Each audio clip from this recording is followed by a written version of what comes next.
Stiamo arrivando nella zona più duramente colpita. Case dirocate, morte, gente che non riesce nemmeno più a piangere.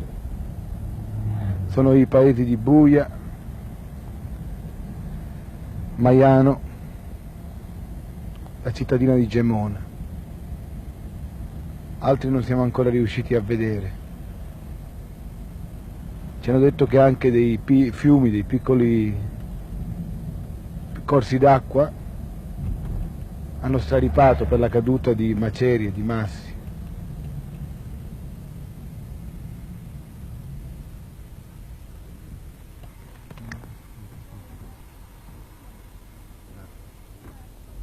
Però... Ho visto una donna che sta morta, è sotto nella galleria. No. Vabbè.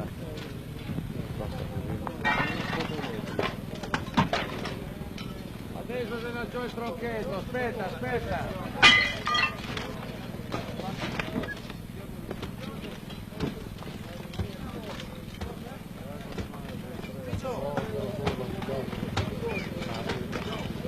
Ma si pensa per queste cose, non per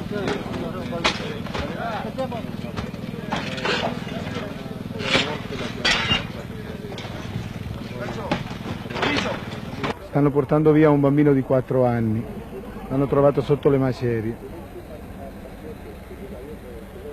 Siamo sempre a Buia. Qui abbiamo una signora che era in questa casa, signora. Lei era lì, signora. Beh, ringraziando Dio per lei è andata bene. Sì, io sono salva, sono scappata fra una scossa e l'altra. Mi ha buttata giù qui, guardi, davanti al portone. Non sono rimasta in piedi perché tremava talmente la terra che era impossibile restare in piedi. Lei sa? era sola in casa, signora? Io sì, ero sola, ma sotto era una famiglia con 2 bambini, la mamma e i 2 bambini perché il papà era a lavorare. E E il bambino era stato a letto 4 anni, è quello che hanno portato via adesso.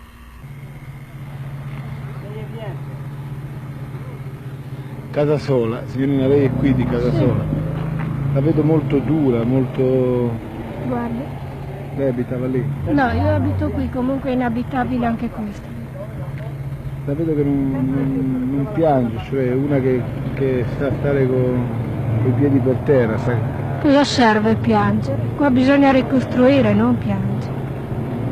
E senta un po', ha avuto degli amici, dei parenti? No. Ho avuto degli amici, ci stiamo organizzando per riunirci in un posto solo onde facilitare l'arrivo dei viveri, dell'acqua e della luce e facciamo il possibile, specialmente noi giovani, qua ci stiamo dando da fare.